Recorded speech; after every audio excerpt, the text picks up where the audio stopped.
Romanos 12, 12, por favor. Vamos todos ler mais uma vez, num bonito coral? 1, 2, sim. Querem ficar de pé? Muito bem. Igreja educada, como seus pastores educados. 1, 2, 3. Alegrai-vos na esperança. Sede pacientes na tribulação. Perseverai na oração. Obrigado, podeis sentar.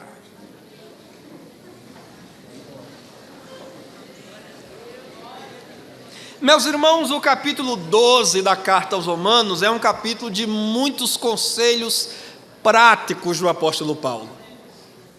Ele investiu 11 capítulos neste grande tratado teológico que é a carta aos Romanos.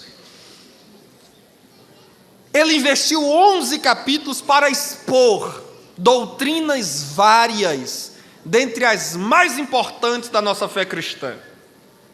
Paulo falou um pouco sobre antropologia, falou que a doutrina do homem, falou um pouco sobre teologia propriamente, que é a doutrina de Deus, falou um pouco sobre a doutrina de Cristo, a cristologia, falou um pouco sobre a doutrina do pecado, a martiologia, falou muito sobre a doutrina da salvação, que é a soteriologia, não é solteirologia, que é a doutrina dos solteiros, é a soteriologia, de soter no grego, que quer dizer salvação ou salvador. Ele falou muito sobre isso.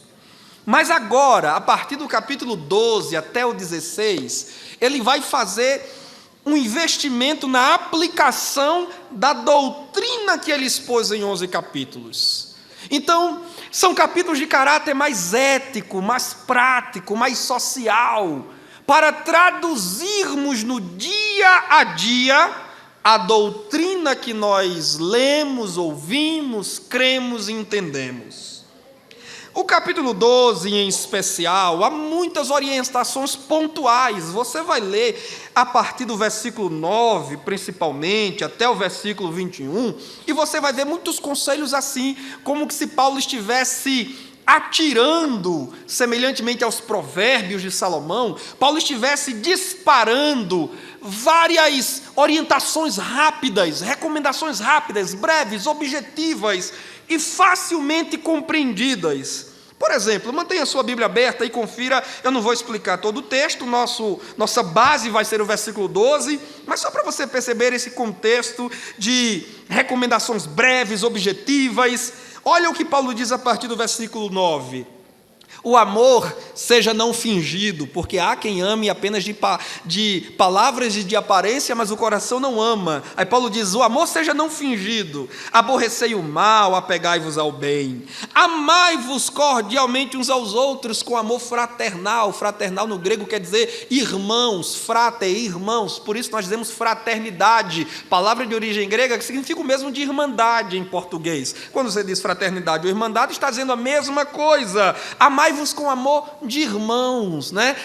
Teve uma irmã aqui, eu não lembro o nome, mas a irmã disse, eu sinto que a irmã Aparecida não é apenas uma líder, é uma irmã para mim. É bonito ouvir isso, né? Porque aqui é o ambiente de nós fazermos irmãos e irmãs mesmo. O que é isso? É fraternidade, é amor de irmãos. E às vezes acontece, né, irmãos? Quem vem de uma grande família, como é o meu caso, eu sou filho, dentre outros 10 filhos da minha mãe, trabalhou um bocadinho a irmã Carminha, lá em Campina Grande, não sei se está me acompanhando agora, 10 crianças a irmã Carminha teve, e quem vem de uma família grande como a minha, sabe que de vez em quando os irmãos se desentendem, os irmãos brigam, né? Mas no final tudo se resolve, porque em família tudo termina em pizza, glória a Deus, aleluia. Na igreja às vezes acontece, tem uma Evódia que discute com uma Sinteque, mas no final das contas o Espírito Santo vem, traz a harmonia, traz a graça, traz o perdão, traz a restauração, e está todo mundo cantando junto, louvando junto, porque o destino de todos nós, o nosso alvo é o céu. Amai-vos com amor fraternal, preferindo-vos em honra uns aos outros, não sejais vagarosos no cuidado. Daqui a pouquinho eu vou falar sobre os lerdos. Tem gente lerda na igreja, gente vagarosa, gente que vai bem, quase parando, já morrendo. Não sejais vagarosos, sede fervorosos. Eita, pentecostal sabe o que é isso, não sabe, irmão? Deus gosta de uma igreja quentinha, viu, irmão? Glória a Deus. Todo mundo aqui já viu uma panela fervendo. Quem nunca viu? Mesmo quem não cozinha, como é o meu caso, mas sabe quando a panela d'água está fervendo? Porque quando a panela d'água está fervendo, ela está o quê? Borbulhando e soltando aquele vapor, aquele calor. Pois bem, Paulo está dizendo: deixem o Espírito Santo borbulhar entre vocês. Glória a Deus. Sejam fervorosos, não sejam frios. Deus não gosta de igreja fria, viu, irmão? Com Deus tem que ser ou frio ou quente, ou melhor, Deus, lá em Apocalipse, ou frio ou quente, mas na verdade Deus não quer que ninguém seja frio. Para a igreja de Laodiceia ele disse: você deveria ser ou frio ou quente, mas a vontade de Deus não é que ninguém seja frio nem morno. A vontade de Deus é que nós sejamos aquecidos pelo fogo do Espírito Santo todos os dias. Alegrai-vos na esperança, sejam pacientes na tribulação, perseverai na oração. Daqui a pouquinho explico. Versículo 13: comunicai com os santos nas suas necessidades, ou seja, estejam ajudando aqueles que precisam dentro da vossa comunidade. Segui a hospitalidade. Hospitalidade não remete a hospital, tá? Embora a palavra pareça muito, né? Hospitalidade, hospital, mas é um falso cognato. Na verdade, hospitalidade remete a hospedaria, a hotel, a hospedagem. Hospitalidade no grego diz respeito a tratar bem os que vêm de fora, recepcionar bem os que são de fora, acolhê-los como membros da família, porque nós somos uma só família, sim ou não, meus irmãos? Praticai a hospitalidade, abençoai os que vos perseguem, abençoai e não amaldiçoeis. Irmão, crente não pode mandar ninguém para o inferno, crente tem que orar para que Jesus leve para o céu. Eu sei que tem hora que dá vontade da gente, né? Nordestino tem muito disso, né? Vá para os quintos dos infernos. Não mande para os quintos dos infernos, mande para o terceiro céu, que é melhor, né? Vá para o terceiro céu em nome de Jesus. Glória a Deus. Abençoai, não amaldiçoeis. Alegrai-vos com os que e chorai com os que. Na opinião de vocês, o que é mais difícil? Se alegrar com quem se alegra ou chorar com quem chora?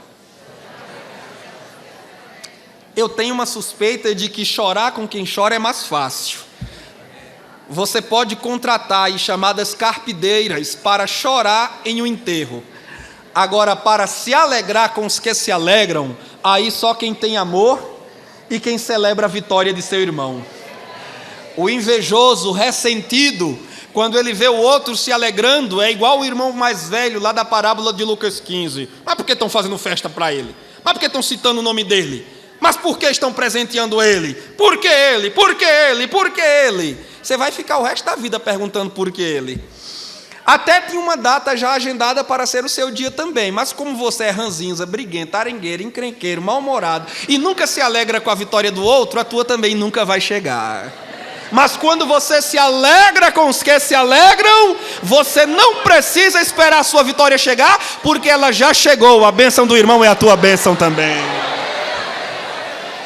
Sede unânimes entre vós, ou seja, busquem harmonia, não ambicionem coisas altas, acomodai-vos às humildes, porque tem gente que tem mania de grandeza, quer falar, é o toque, né? Transtorno obsessivo compulsivo. Tem gente que é assim, ele quer, não, só gosta das coisas grandes, altas, elevadas, e às vezes coloca uma corda no pescoço para fazer o que não pode, para impressionar quem não precisa. Você não precisa de nada disso, acomode-se às coisas humildes, porque se Jesus Cristo quisesse coisa muito grandiosa, muito pomposa, quando ele entrou em Jerusalém, na sua entrada triunfal, eu leio esse texto, é uma grande ironia, na verdade, né?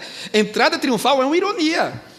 Deus está sendo irônico quando chama aquilo de entrada triunfal, porque ali está entrando em Jerusalém o Rei dos Reis e Senhor dos, o Filho do Deus vivo.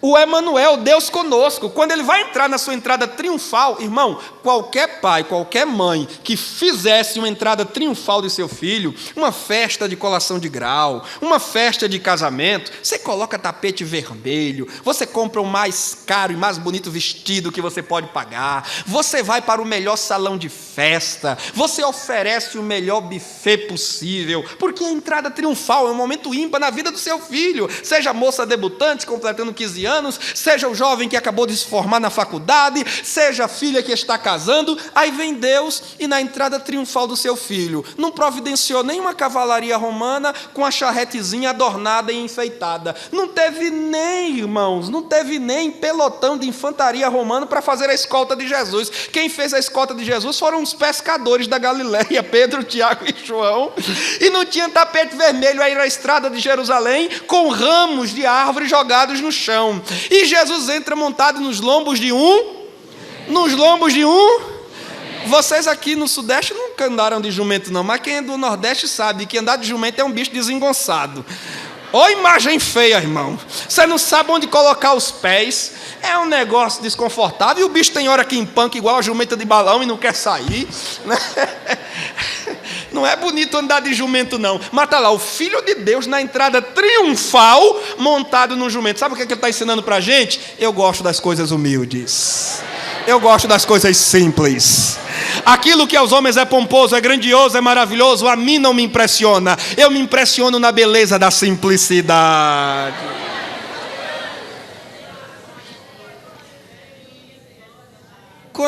Deixa eu só abrir um parênteses rapidinho, nem devia, mas deixa eu abrir um parênteses bem rapidinho para dizer algo aqui, e parece-me que estou sendo agora profeta de Deus para alguém, porque Deus não fala em vão, e eu também peço a Deus que nunca me deixe falar coisa inútil em um púlpito de uma igreja, ainda mais convidado, de tão longe como sou, para não desperdiçar o tempo e o coração dos irmãos. Mas deixe-me lhes dizer uma coisa, e creio que sou profeta de Deus agora, falo por um impulso do Espírito Santo para alguém específico aqui essa noite. Você que está suando tanto, se estressando tanto e correndo tanto para fazer uma grande festa de família, para impressionar seus parentes, ouça o que Deus lhe diz aqui essa noite. Você não precisa se endividar como você está pensando se endividar. Você está pensando tomar dinheiro emprestado para pagar a juros altos, para fazer uma festa apenas para impressionar seus parentes e mostrar que você venceu. Venceu como? Com empréstimo alto que você vai pagar 5 anos? Juros altíssimos? Não, isso não é vitória que Deus quer para você não. Escute o que Deus lhe diz aqui esta noite agora. E eu sei que essa mensagem tem endereço certo agora, tem endereço certo. Cancele a festa pomposa. Cancele o empréstimo que você pretendia tomar. E se tiver de cancelar o convite daquele seu parente arrogante, soberbo, que só gosta... quando eu vou numa festa, eu só gosto de festa espetacular. Pronto, depois você vai procurar outro. Na minha casa não. Na minha casa vai ser festa com oração. Vamos fazer um culto de ação de graça. Para não passar em branco, vamos fazer um bolinho, um cachorro quente. Vai ter empadinha, vai ser uma bênção. Jesus vai estar lá e vai ser coisa linda. Mas não vou me endividar para fazer graça com seu ninguém.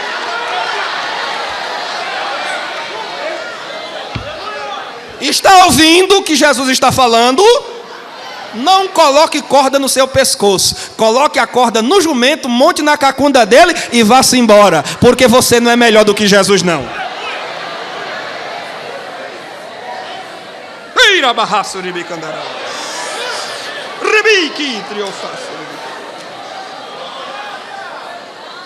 Bem, o texto segue. Outras orientações pontuais o apóstolo Paulo compartilha.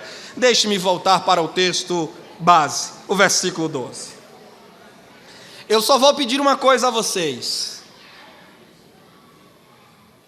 Eu vou engatar a marcha ré aqui agora, porque eu vou andar na mesma estrada da palavra de Deus, só que eu vou com vocês de trás para frente, pode ser? Eu não vou começar com alegria na esperança, eu vou terminar com alegria na esperança. Eu vou começar com perseverai na oração, depois eu vou para sede pacientes na tribulação, e finalmente eu vou para alegrai-vos na esperança. Pode ser assim, sim ou não? Amém. Perseverai na oração. Aqui há 3 verbos de ação usados pelo apóstolo Paulo. E está tudo aqui, irmãos, registrado para o presente, ato contínuo. Perseverai, sejam pacientes, alegrem-se. Deus está trazendo ordens e nós precisamos corresponder com as ordens de Deus, obedecendo e agindo como Ele nos orienta. E a primeira orientação, indo de trás para frente, é perseverai na oração. O que significa perseverar? Aliás, diga-se de passagem, abrindo um parênteses e fechando rapidinho, eu me senti aqui ontem e hoje em um verdadeiro círculo de oração. Mesmo, de verdade. Porque foram muitas orações, um longo e bom período de oração no início. Testemunhos de bênçãos, de vitória. Teve irmã aqui agradecendo o casamento. Teve irmã aqui agradecendo o filho que nasceu. Teve irmã aqui agradecendo filha que foi curada. Porque onde há oração, há resposta. Onde há oração, há bênção para se contar. Jeremias 33:3, clama a mim, e responder-te-ei, e anunciar-te-ei coisas grandes e firmes que não sabes. Os descrentes oram aos ídolos que, conforme Salmo 115, tem olhos, tem boca, tem nariz, tem mãos, tem pés, mas o nosso Deus é diferente. O nosso Deus tem ouvidos e ouve. Por este menino orava eu, irmã Ana. E o nome Samuel significa o quê? Deus ouve. Shema el Deus ouve. Aleluia! Não servimos a um Deus surdo, servimos a um Deus que ouve. Mas Ele não só ouve, Ele também responde. Aleluia. É por isso que nós devemos perseverar na oração. Mas o que é perseverar? O verbo usado pelo apóstolo Paulo, na língua grega, traduzindo ao pé da letra para o português, significa dar constante atenção. Conferir cuidado. Diga para a pessoa do seu lado, cuide da oração. Pastores, cuidem da oração. Não se leva a obra de Deus aos trancos e barrancos, nem empurrando com a barriga. Se leva de joelhos. Às vezes tem os pepinos, né? Qual foi a irmã que falou de pepino? Pepino. Tem pepino, tem abacaxi. E de vez em quando tem uns limões azedos, né, irmã? Mas quando tem oração, a gente descasca o pepino, descasca o abacaxi, descasca o limão, ainda faz uma limonada, o Espírito Santo coloca açúcar, a gente toma e fica todo mundo feliz e contente.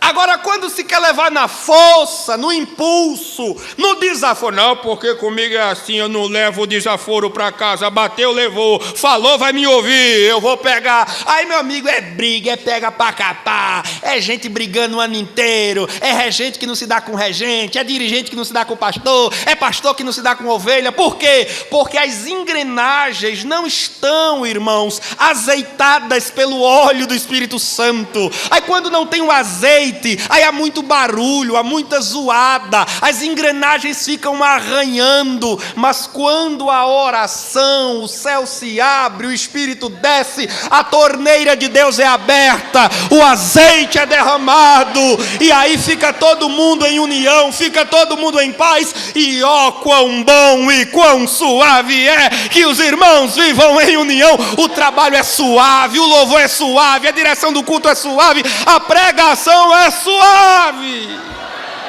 E o barulho que se ouve é o barulho das vozes que se erguem em louvor e adoração a Deus. Troca o barulho lá das brigas, irmã, pelo barulho da oração. E tem hora que o gabinete não resolve. Tem hora que a escrivaninha da conselheira não resolve. Tem hora que tem que chamar todo mundo e colocar de joelhos. Porque você aconselha, passa a noite inteira, leva para o pastor, vai para o gabinete. Tá bom, então vamos fazer o seguinte, vamos todo mundo orar e jejumar. Porque o que a oração não resolver, nada mais resolve. Mas ainda eu sirvo a um Deus que é poderoso e que tem poder para fazer os impossíveis acontecer. E Ele não só tem poder para fazer, Ele fará em resposta à oração de um povo que clama. Perseverar e continuar todo o tempo é não desfalecer. Quando Rebeca estava grávida, não havia ultrassom naquela época. Ela não sabia se era menino, se era menina, se era 1, se era 2, se era 3. Ela só sabia que estava sentindo um grande desconforto em seu ventre. Bicudo para lá e para cá, como dizemos no bom paraibanês, chutes na barriga, um desconforto anormal. Ela conversava com outras mulheres, com outras amigas e perguntava, você sente isso? Não, nunca senti isso. Olha, de vez em quando eu sinto umas pontadas aqui, mas do jeito que você está dizendo, não. Rebeca estranhou aquilo. O que é que ela foi fazer? Ela foi orar. Ela foi clamar a Deus, esposa de Isaac. E Deus então disse para Rebeca, Deus revelou a Rebeca, que ali estavam duas crianças, duas nações, em seus respectivos líderes. Quais eram os nomes deles? Jacó e Esaú, que desde o ventre estariam em conflito, desde o ventre estariam em uma eterna disputa. Eu quero dizer para você, minha cara irmã, minha jovem, eu trouxe uma palavra para as irmãs de mais idade, mas Deus também tem uma palavra para as mulheres mais jovens. E eu quero dizer para você, minha cara irmã, que está aqui hoje, você que é uma mulher jovem e está grávida e sente dores anormais em seu corpo, talvez até você já tenha tido outros filhos antes, mas não teve essa experiência que agora está tendo, dores diferentes, reações diferentes, sintomas diferentes. Você talvez até já fez consulta aos médicos, aos especialistas, mas ainda não conseguiu resolver o problema. Eu quero dizer que aqui está o Deus que ouve e responde às orações das mulheres gestantes. Irmãos, nós precisamos orar pelas gestantes da igreja. Eu quero pedir às senhoras, minhas irmãs, que em seus propósitos de oração, nos círculos de oração, acrescentem o propósito contínuo de orar pelas mulheres gestantes. Olha quantas mulheres foram vitimadas pela Covid e seus filhos no ventre contraíram doenças terríveis, inclusive até desenvolvendo microcefalia, que para a ciência dos homens não tem cura. Quantas mulheres gestantes em aperto, em dor, em desconforto, com medo de perder as suas crianças e com medo até de perder a própria vida. Mas ouçam-me, mulheres grávidas, aqui esta noite, de 2, 3, 4, 5, 6, 7, 8 ou 9 meses, eu lhe digo, seja qual for o seu medo, seja qual for a sua ansiedade, seja qual for a sua suspeita, ou seja qual for o diagnóstico médico, não se entregue ao pânico, não se entregue ao pavor, porque nós não servimos a um Deus que nos deu espírito de medo, mas a um Deus que nos deu espírito de ousadia. Se você não sabe o que é, ou teme o que possa ser, aqui está a receita de Deus para você esta noite. Ore como Rebeca orou, erga a voz ao Deus dos céus como Rebeca orou, e Ele haverá de responder a sua oração, Ele haverá de dar solução para a tua causa, porque Ele é o Deus dos impossíveis. A sua mão não se encurtou, os seus ouvidos não se fecharam. Ou talvez a senhora, minha irmã, que seja sogra, ou talvez a senhora que seja mãe de uma moça que está grávida você pode representá-la aqui esta noite. Oh, meu irmão Tiago, como eu gostaria que minha filha estivesse aqui para ouvir essa palavra de esperança. Como eu gostaria que minha nora estivesse aqui para ouvir essa palavra de esperança. Ah, ela não veio, não tem problema. É como o centurião que de casa disse: eu não sou digno de ter contigo, mas libero uma palavra e em casa meu criado será curado. Deus está dirigindo uma palavra agora e está indo à casa da tua filha, à casa da tua nora, e está levando agora cura para a mulher gestante enferma.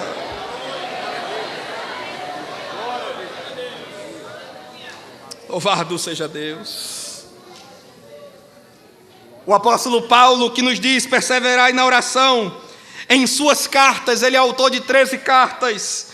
Em suas cartas, com muita frequência, ele falava sobre oração.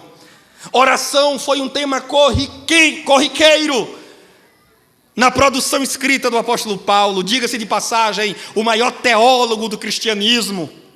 Alguém até já o chamou de o arquiteto do cristianismo. O homem que organizou as bases doutrinárias, teológicas da fé cristã. Mas ele não era só um homem da teologia. Ele não era um homem só dos livros.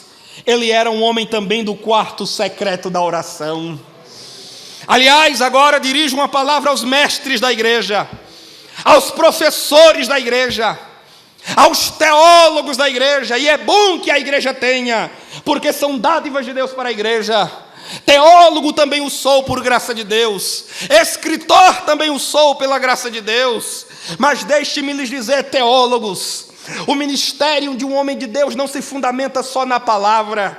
O ministério do homem de Deus não se fundamenta só no conhecimento teológico, acadêmico e literário.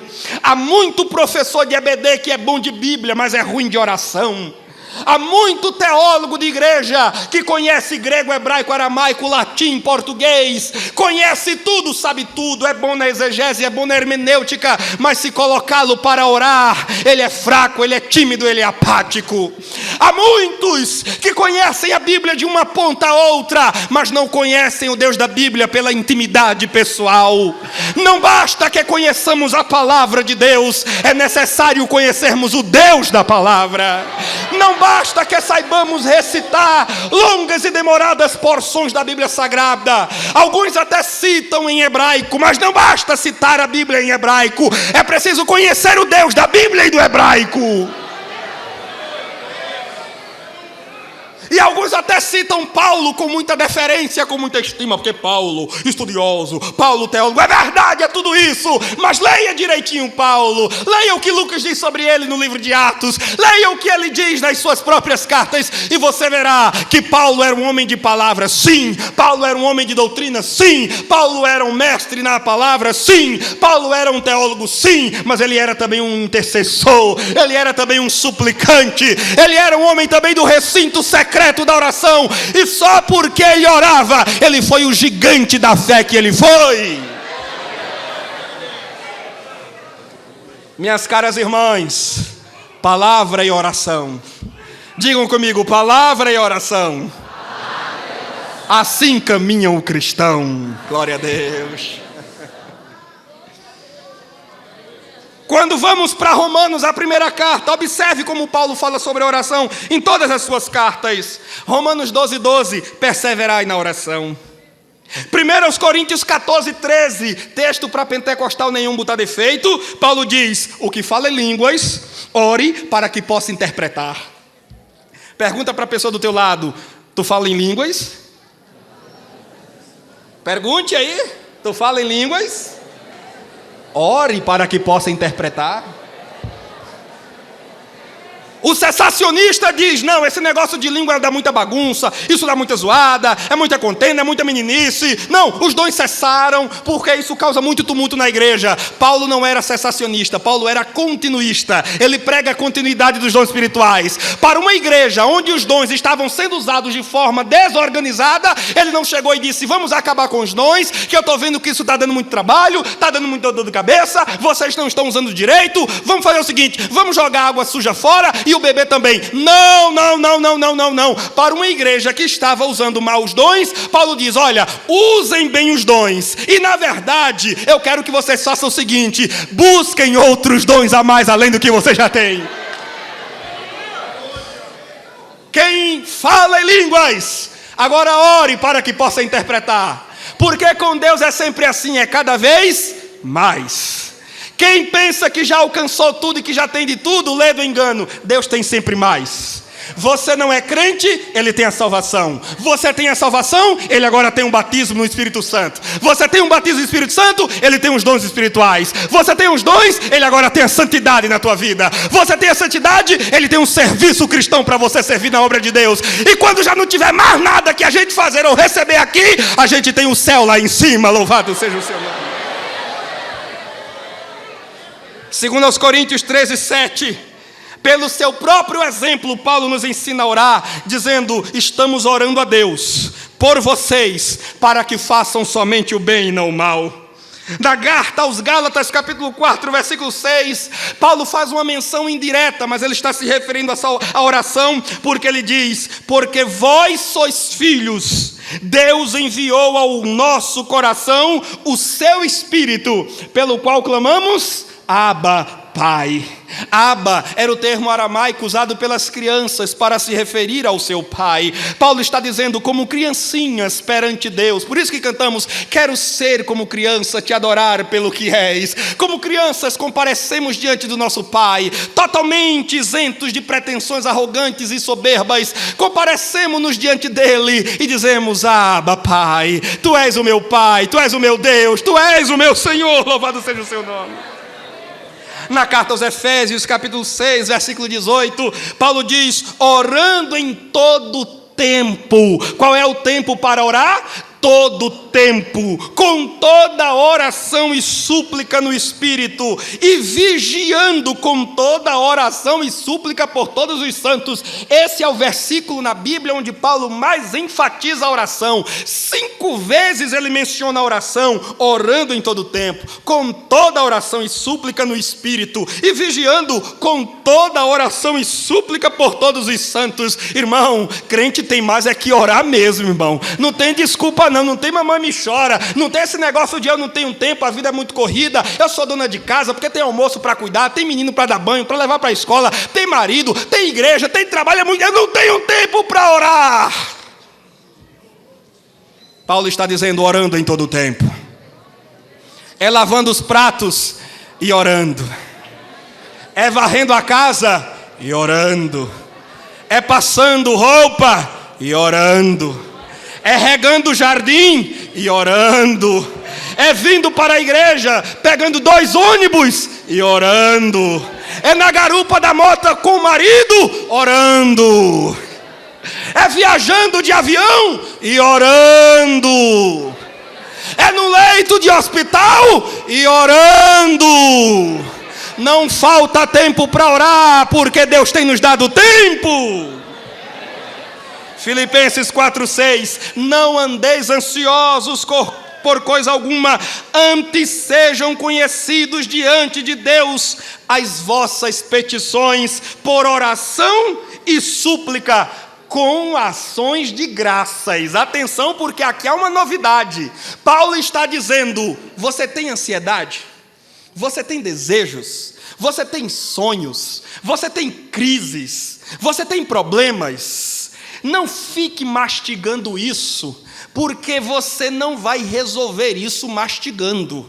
Vai ser como um remédio ruim. Se você mastiga, dá gosto amargo na boca. Não fique mastigando, faça assim, pegue os seus problemas, pegue suas crises, pegue suas necessidades e ponha tudo aos pés do Senhor em oração. Em um culto semelhante a esse, o pregador pregava e fez uma pergunta muito óbvia para a igreja. Quem aqui não tem problema, levante a mão. Todo mundo ficou com a mão baixa, porque afinal de contas, quem é que não tem problema na igreja? Esse pregador está nos insultando, pelo amor de Deus. Mas aqui pertinho dele, na frente, tinha um irmãozinho de idade que ele levantou uma mão. O pregador, achando que o irmão não tinha entendido a pergunta, a fez novamente e enfatizou. Quem aqui não tem problema, levante a mão. O senhorzinho que já tinha levantado uma, agora levantou as duas. Como quem diz, esse pregador não está me vendo, não. O pregador se incomodou, ficou constrangido. Dirigiu a palavra ao irmão e perguntou assim: o senhor não tem nenhum problema?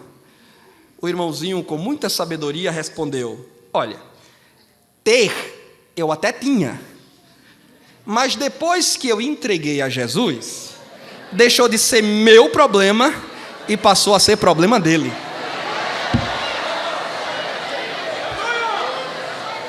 Entrega teu caminho ao Senhor. Eu fui conferir o significado desse verbo entregar lá do Salmo 37 na língua hebraica. Sabe o que significa entregar ali? Entregar ali não é apenas pegar e passar assim e dizer toma. Não, o verbo entregar ali no hebraico é muito mais forte. No Salmo 37 fala de faça rolar, como uma grande pedra, como a pedra do sepulcro lá de Lázaro. Faça rolar, empurre. Isso demanda um esforço. Sabe por quê? Vocês sabem, entregar tudo a Deus não é fácil não, porque o coração é duvidoso, o coração é incrédulo. A gente quer confiar que Deus curou, mas no fundo fica uma pontinha: será que curou mesmo? A gente recebe uma profecia dizendo está tudo feito, mas no coração a gente fica: será que está feito mesmo? Será que amanhã vai estar tudo certinho mesmo? Porque empurrar é pesado, demanda esforço. Não é apenas pegar e dizer está aqui. Não, tem que fazer rolar a pedra para que o morto saia lá de dentro. Mas Deus está dizendo: faça a força que precisar fazer, esgote as energias que precisar esgotar, passe tudo para mim, entregue tudo para mim e confie, porque fiel é o que prometeu e Ele vela com a sua palavra para cumprir. Não vai ser fácil. A dúvida de vez em quando vai querer voltar. O médico vai olhar e vai dizer: olha, eu não sei não. É o diabo querendo colocar dúvida. Mas Deus está lhe dizendo esta noite: quando eu faço, o feito está. Quando eu assino, o assinado está. Quando eu decreto, o decretado está. Quando eu bato o prego, eu viro a ponta e não tem quem tire. Se Deus mandar você sentar, não olhe nem se tem cadeira, sente, porque Deus só manda sentar quando Ele já providenciou tudo. Creia, porque Ele é fiel.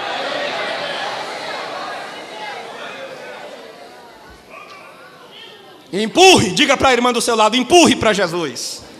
Empurre.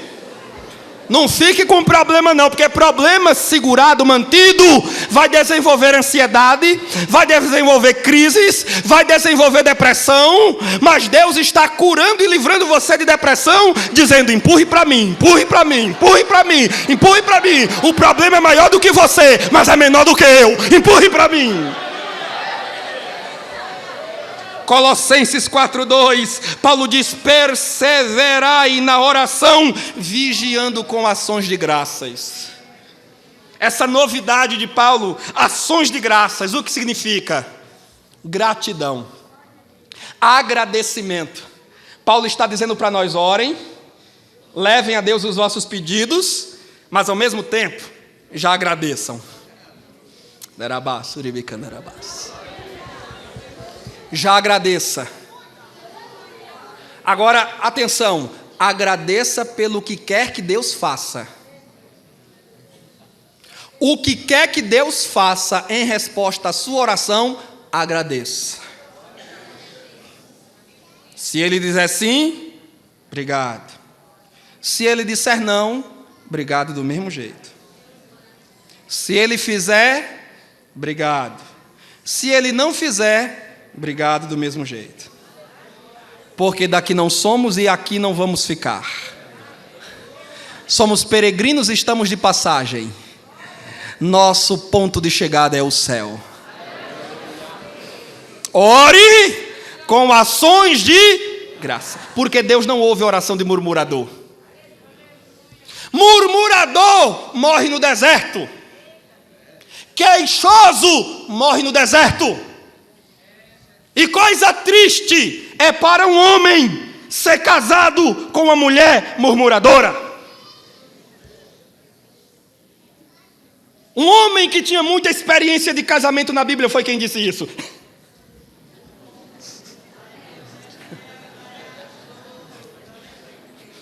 De casamento ele entendia. Ele disse: é como morar em uma casa com goteira o dia inteiro.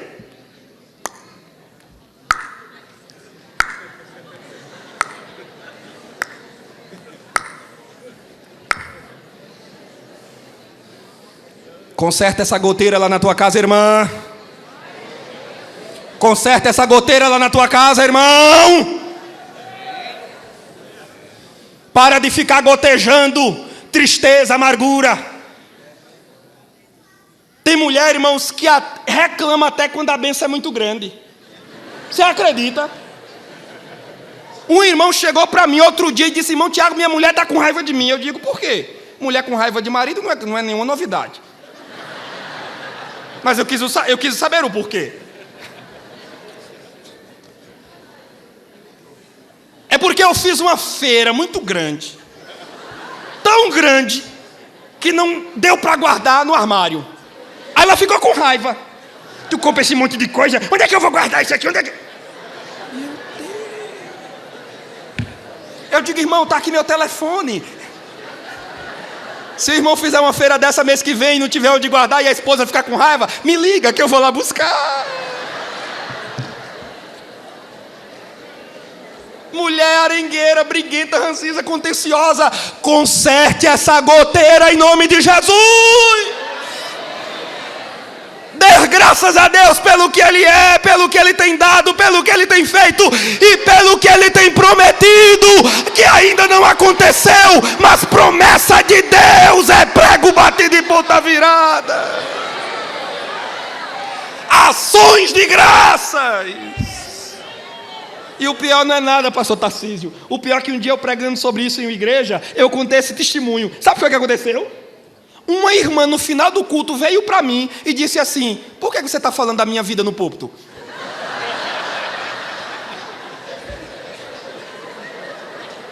Para o senhor ver que não é caso isolado, pastor Sérgio. Eu disse: irmã, eu conheço o irmão que falou isso comigo e sei que não é seu esposo. Mas se a irmã está na mesma situação, pelo amor de Deus, vamos nos arrepender, porque murmuração é pecado. Deus não opera onde há queixa. Deus não opera onde há murmuração. Deus opera onde há gratidão, onde há louvor. Louvor ao seu nome.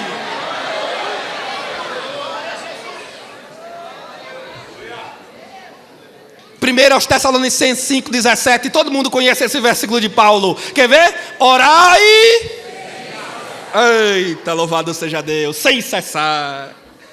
2 Tessalonicenses 3,1 é um pedido pessoal de Paulo, que é um pedido típico de qualquer pregador do Evangelho. Paulo diz: irmãos, orai por nós, para que a palavra do Senhor se propague e seja glorificada. Orem pelos pregadores. Nós carecemos muito do auxílio espiritual deste batalhão de Deus. Porque não é fácil, né, irmã? A senhora que pregou à tarde sabe. Vim diante de um público exigente como esse, com obreiros exigentes como esse. E não pode ser diferente, tem que ser assim mesmo. Tem que ser exigente no culto ao Senhor. Tem que ser exigente com a qualidade da mensagem. Não é fácil, não. Vocês colocam a gente em alguns estreitos. E a gente chega aqui, eu que prego desde criança, irmã Cida. Porque desde criancinha Jesus me chamou para o ministério da palavra. Era 8 anos de idade. Eu já estava pregando em cultos ao ar livre, cultos de criança. Andei muito na minha cidade pregando enquanto uma criancinha, chamado pregador mirim, né? Desde cedinho. Mas pensa que acostumei? Pensa que ficou mais fácil hoje do que há 20 anos atrás? Não! As pernas ainda tremem, o coração ainda palpita forte, a língua ainda às vezes quer gaguejar. A gente continua precisando da mesma graça, a gente continua precisando da mesma unção, a gente continua precisando do mesmo auxílio do Espírito Santo.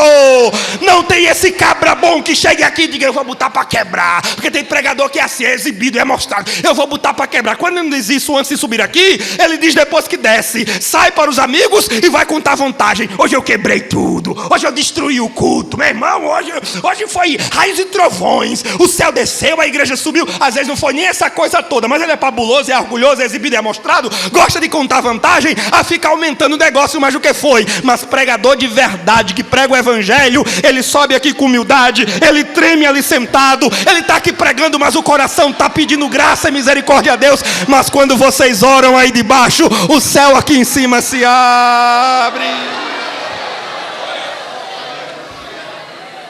Ei,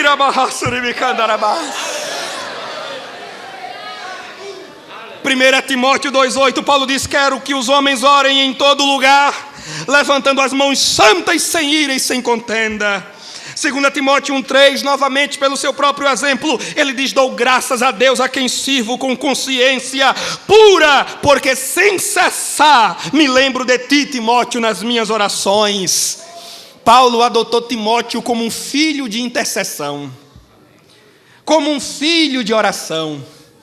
Irmãs e irmãos mais experientes, adotem os mais jovens em oração. Tem muita gente que só critica os jovens da igreja. É porque essa juventude tem futuro não, esses meninos só quer festa, só quer... Jesus não mandou você julgar, Jesus mandou você orar. Apadrinhe um jovem em oração, apadrinhe a juventude da igreja em oração. Seja intercessor dos jovens, como Paulo foi um intercessor para Timóteo. Os jovens não estão precisando de julgamento e de condenação. Os jovens estão precisando serem apacentados, serem orientados e serem alvo das intercessões da igreja. Porque se correr o bicho pega, se ficar o bicho come, mas se orar o bicho some. O bicho está querendo atormentar os jovens. Vícios, pornografia, homossexualidade no meio da juventude da igreja. Mas se esse exército de irmãs aqui, cheio do Espírito Santo, orar pelos jovens da igreja, o bicho da pornografia vai correr. O bicho da fornicação vai correr. O bicho do crime organizado vai correr. O bicho da homossexualidade vai correr. E quem se misturou com homem que virou lobisomem, e mulher com mulher que virou jacaré, Jesus vai transformar tudo de novo e vai voltar a ser ovelha, ovelha, ovelha, ovelha. Homem com homem da lobisomem, mulher com mulher da jacaré, mas crente com Jesus é pastor e ovelha, pastor e ovelha, pastor e ovelha.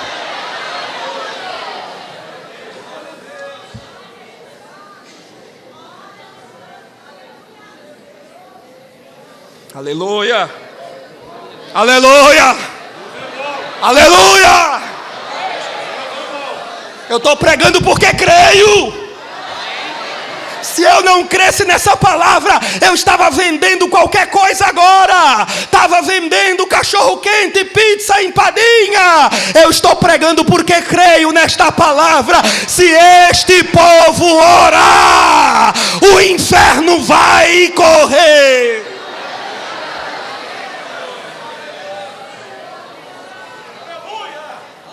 Oração. Mas depois vem, preciso correr aqui, as horas já se avançam para o fim. Sede pacientes na tribulação.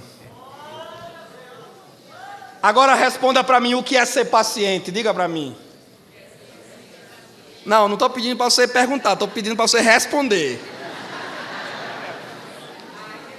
Diga para mim o que é ser paciente. Diga aí. O que é ser paciente? Não, fulana é muito paciente, né? Por quê? Porque quando levanta um pé, leva 2 horas para levantar o outro? Não, fulana é muito paciente, né? O bichinho mal abre a boca, isso é ser paciente? Paciência é virtude. Não banalize paciência, não. Uma coisa, como eu dizia lá atrás, uma coisa é ser paciente, outra coisa é ser lerdo. Não confunda gente paciente com gente lerda. Gente que mal abre a boca. Você não sabe se está gostando, se está achando ruim.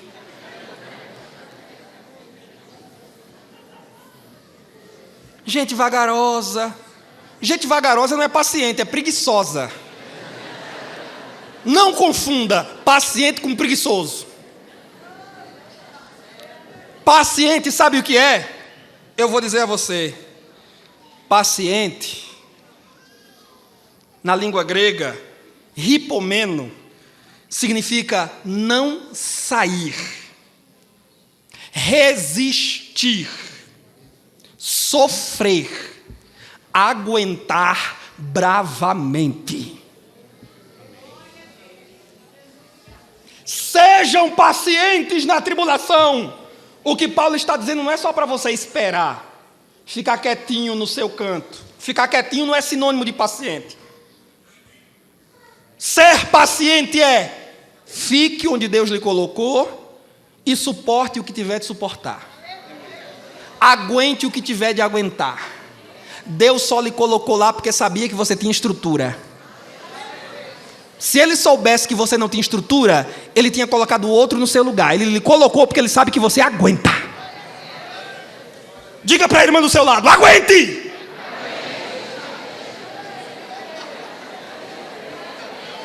Deixe de conversa mole!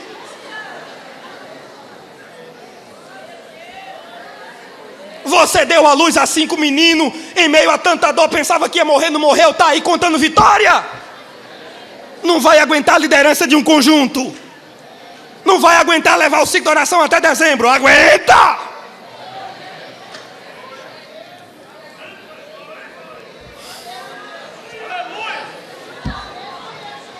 Aguenta!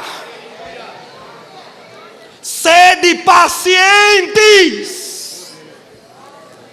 Se não tem força, Jesus te fortalece.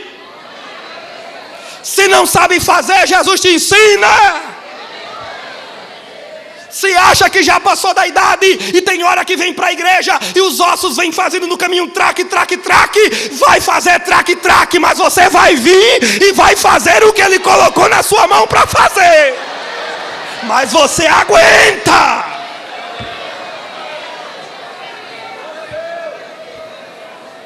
E deixe-me lhes dizer, meus caros irmãos e irmãs, temos que acabar com essas pregações muito melindrosas, muito jeitosas, muito perfumadas. De vez em quando a gente ouve assim, numa festa linda como essa, a gente ouve alguém dizer: o jardim do Senhor está florido. É bonito dizer isso, né? Mas eu quero ensinar algo diferente a vocês aqui hoje, irmãs. Porque eu li esse livro, modéstia à parte, 10 vezes, seus 66 livros, seus 1189 capítulos e seus mais de 31 mil versículos, e não encontrei em nenhum versículo da Bíblia Sagrada Deus comparando a igreja a um jardim. Aqui há pastores mais experientes, irmãos e irmãs mais experientes, que já leram a Bíblia muito mais que 10 vezes, mas nas 10 vezes que li, a menos que eu tenha lido mal e li em várias versões diferentes, não encontrei nenhum versículo onde Deus compare a igreja a um jardim. Ele até compara a igreja a lavoura, mas lavoura não é jardim, porque ninguém planta lavoura para enfeitar jardim. Lavoura se planta para colher fruto dela.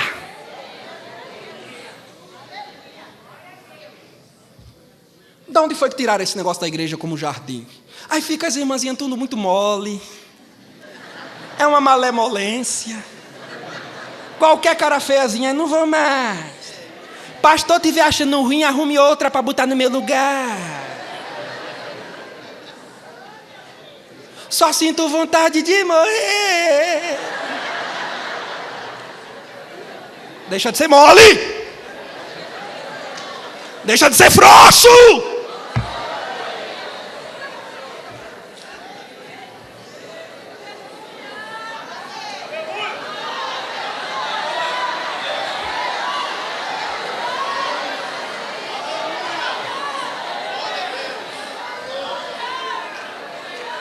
olho para Paulo e vejo Paulo usando 4 figuras para se referir à igreja dentre tantas. Paulo diz que a igreja é coluna e baluarte da verdade. A igreja, Paulo nos compara a atletas, e Paulo nos compara a soldados. Nenhuma dessas imagens fala de fraqueza, delicadeza ou milindro. Coluna, essa igreja, essa grande estrutura, esse grande prédio tem várias colunas, facilmente identificáveis pelo revestimento em cor azul. São essas colunas que mantêm esse grande edifício de pé. Ninguém constrói um edifício desse sem colunas, senão ele cai e mata todo mundo que está embaixo. E a coluna, depender da estrutura, precisa ser forte, precisa ter um ferro grosso. Quando Cristo compara a igreja à coluna, Cristo está dizendo: vocês são fortes. Vocês têm o dever de sustentar a minha verdade do mundo. O que é baluarte? Eu até procurei aqui, não tem, mas é muito comum você encontrar nos púlpitos de igreja os baluartes. As irmãs sabem o que é baluarte? É aquele suportezinho geralmente de gesso. Aqui você tem um vaso, não é um baluarte, mas o baluarte é aquele suporte onde você coloca um vaso em cima, um objeto em cima. O baluarte é o que dá sustentação a algo que está em exposição. Não pode ser frágil, não pode ser de papel, senão não sustenta nada, tem que ser forte. O atleta fala de resistência, fala de resiliência. Ele treina, ele se disciplina, passa dias sem comer, passa dias até sem dormir, para poder competir, ganhar e chegar ao pódio. E você não aguenta ficar 30 minutos de joelho? E você não aguenta uma manhã de jejum? Mas a figura que eu mais gosto, não peça para Deus falar mais não, que já é 9 horas, irmã, pelo amor de Deus, eu tenho que terminar. A figura que eu mais gosto é a do soldado. Cadê o baterista? Cadê o baterista? Me ajude aí, baterista, por favor, o baterista. A figura do soldado é a que eu mais gosto, só o baterista. A figura do soldado é a que eu mais gosto. Porque soldado fala de força. Soldado fala de coragem. A armadura de Deus de Efésios 6 é para revestir o soldado, para que ele esteja em condições de competir, de vencer na batalha, na guerra. Eu não estou pregando para um público de mulheres malemolentes. Eu não estou pregando para um público de mulheres delicadas. Eu estou pregando diante de um batalhão de infantaria celestial. O que eu quero propor para vocês, minhas irmãs, hoje é que a gente pare de tratar a igreja como um jardim muito melindroso. Bate o vento, as pétalazinhas vão embora. Rosa não aguenta nem sol, tem que ficar debaixo de sombra. Eu não estou pregando para rosinhas. Eu não estou pregando para margaridas. Bem me quer, mal me quer, bem me quer, mal me quer, bem. Eu não estou pregando para não me toque. Você toca e ela se fecha. E com toda consideração ao pastor Oswaldo, mas eu também não estou pregando para samambaias. Eu estou pregando para o exército de Deus. Isso aqui é o quartel-general do Deus Altíssimo. Eu estou diante de mulheres guerreiras. É por isso que eu gosto dos hinos da harpa cristã. Porque os hinos da harpa cristã não tem essas coisinhas melindrosas, malemolente e fraquinha não. Eu vou para os hinos da harpa cristã e a gente canta assim, olha: eis que surge um povo forte e revestido de poder, que não teme nem a morte quem a ele pertencer, e terá sublime sorte, pois com Cristo ao céu vai. Podes tu também dizer: sou um dos tais.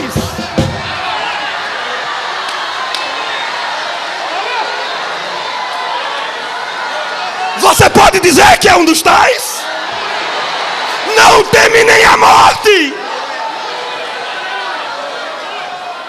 Minha sogra, não sei se ela também me ouve, minha sogra um dia foi para um evangelismo de rua, com obreiros da igreja, entraram numa boca de fumo, o presbítero que liderava tremeu nas bases e disse: ali a gente não entra não, ali a gente não vai não. Minha sogra, que já tinha sido recentemente batizada no Espírito Santo, ela olhou para o obreiro e disse: deixa de ser frouxo, rapaz, você está com medo de evangelizar, esses homens também precisam de Jesus, esses homens também precisam do evangelho, fica aqui para trás, porque aqui está uma Débora para liderar o exército de Deus.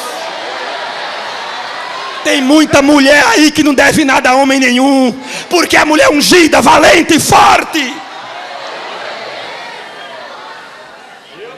Eu era garotinho de 8 anos na igreja, e um dos hinos que nós mais cantávamos naquela época era o hino 305 da harpa cristã.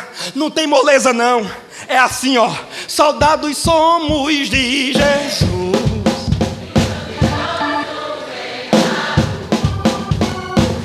Não é do jardim, é dos exércitos de Deus. Cantando vamos ouvir o pecado. A batalha já está ganha, já está ganha. Ei, aleluia! Revivamos. Só o exército canta, só o exército canta. Eita, glória a Deus. Com Jesus ali, todos os ao bom. Não é jardineiro, é capitão.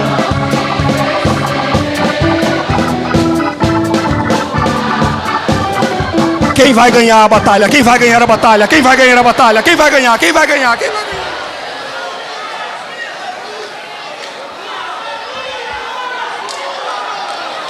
Quem tem glória dá glória, quem tem aleluia diz aleluia, quem tem línguas adore a Deus em línguas.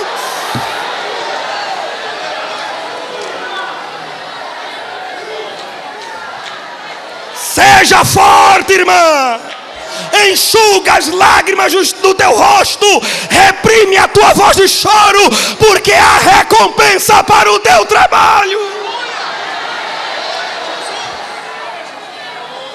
Eu não sei se eu vou, não sei se eu fico. Vai em nome de Jesus. Segura na mão de Deus e vai. Aleluia. O quartel-general de Deus. Mas tem um que eu gosto muito, preciso correr para terminar. Me tolere só um pouquinho mais. É o 46 ou é o 47, um pendão real. 46, músico aí. Eu gosto demais desse. Agora esse não é um hino para a gente cantar sentado, é um hino para a gente cantar de pé. Eu chamo esse hino de um hino dos mártires. Crente frouxo, fraquinho, malemolente, crente não me toque, não canta esse hino não. Esse hino é para quem é paciente na tribulação. Só o baterista por enquanto, só o baterista. Uma marchinha, baterista. Isso, isso.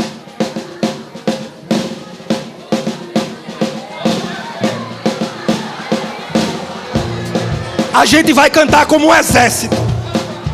Não é como florzinha delicada, é como exército. E sabe como é que o exército canta? Posição ereta. Barriga para dentro, peito para fora, cabeça erguida.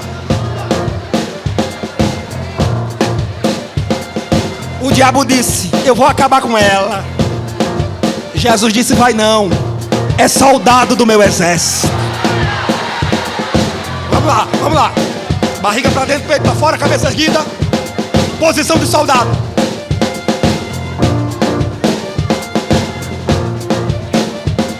Pendão real.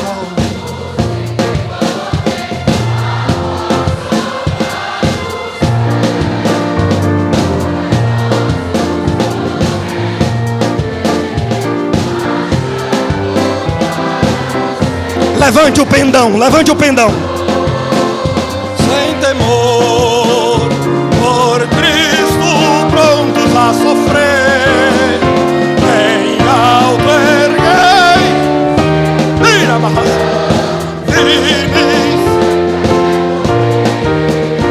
pois sejamos todos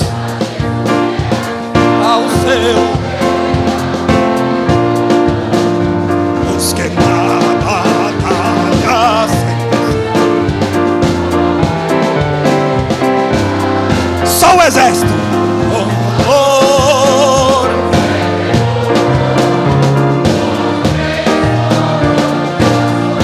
prontos a sofrer.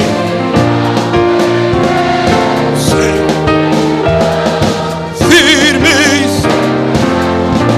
Agora olha para a pessoa do teu lado e faz a pergunta mais difícil que tu já fizesse para ela. A pergunta mais difícil de se responder. E só soldados podem responder. Pergunte para a pessoa do seu lado assim: está pronto para morrer?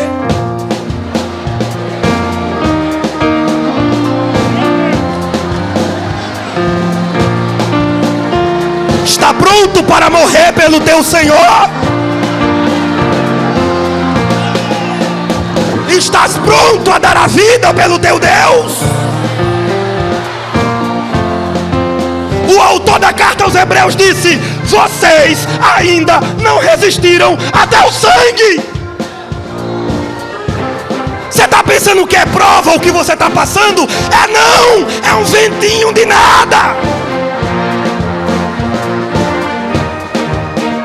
O nosso Cristo morreu, mãos e pés pregados na cruz, e tu está achando que teu problema é liderar 20 irmãs na tua congregação? Pregos nas mãos e pés, e tu está achando que tua cruz é o teu marido? Barriga para dentro, dedo para fora, cabeça erguida, valor sem temor.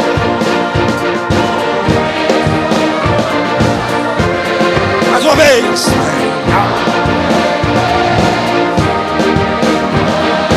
Firme sempre até morrer. Quem tem glória dá glória, quem tem aleluia diz aleluia. Ribique triunfaço. Recebe força, recebe ânimo, recebe renovo. Obreiro, recebe renovo, obreiro. Recebe poder, pastor. Eu vos dou poder, disse Jesus. Na obra de Deus não tem cabra frouxo, na obra de Deus tem cabra valente. Eu vos dou poder. Soldados. E por último, para terminar, alegrai-vos na esperança.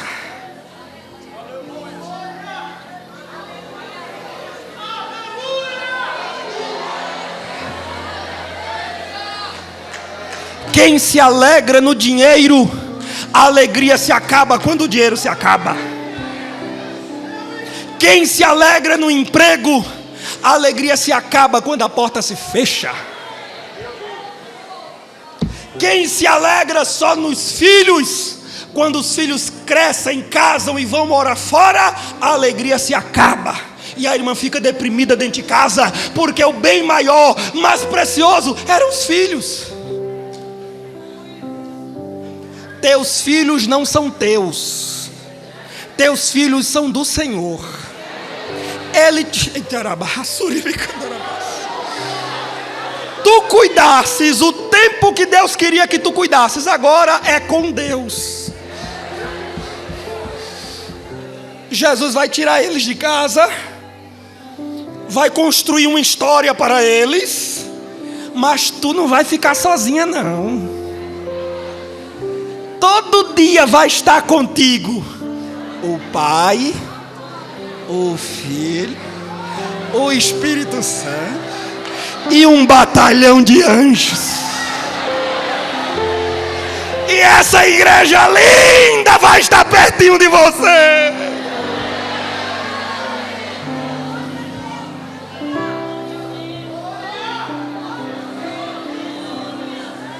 Que esperança esperança é essa? Quando não há um adjetivo, um qualificativo, um complemento. Na Bíblia Sagrada, a esperança é sempre uma referência escatológica. A maior de todas as expectativas da igreja. A maior esperança da igreja, que não está em Brasília. A esperança da igreja é Jesus Cristo rasgar esses céus enegrecidos, descer nas nuvens e mais rápido que um raio fazer-nos subir ao encontro dele. Eu vou só ler o texto, não vou explicar não, e vai ser uma leitura rápida. Primeira carta de Paulo aos Tessalonicenses, capítulo 4. Vou lhe dizer agora qual é a esperança da igreja. 1 aos Tessalonicenses 4,13. Não quero, porém, irmãos, que sejais ignorantes acerca dos que já morreram, para que não vos entristeçais como os que não têm esperança. Porque se crermos que Jesus morreu e ressuscitou, assim também aos que em Jesus dormem, Deus os tornará a trazer com Ele. Dizemos-vos, pois, pela palavra do Senhor, que nós, os que ficarmos vivos até a vinda do Senhor, não chegaremos no céu antes dos que já morreram, não. Porque o mesmo Senhor descerá do céu com alarido e com voz de arcanjo e com trombeta de Deus, e os que morreram em Cristo ressuscitarão primeiro. Depois nós, os que ficarmos vivos, seremos arrebatados juntamente com eles até as nuvens, a encontrar o Senhor nos ares, e assim estaremos para sempre com o Senhor. Consolai-vos uns aos outros com estas palavras. Eu cheguei tão triste, consolai-vos com esta palavra. Eu estou desempregada, consolai-vos com esta palavra. O meu filho está desviado, consolai-vos com esta palavra. Eu tenho muito boleto para pagar nesse mês de agosto, consolai-vos, consolai-vos, consolai-vos com esta palavra.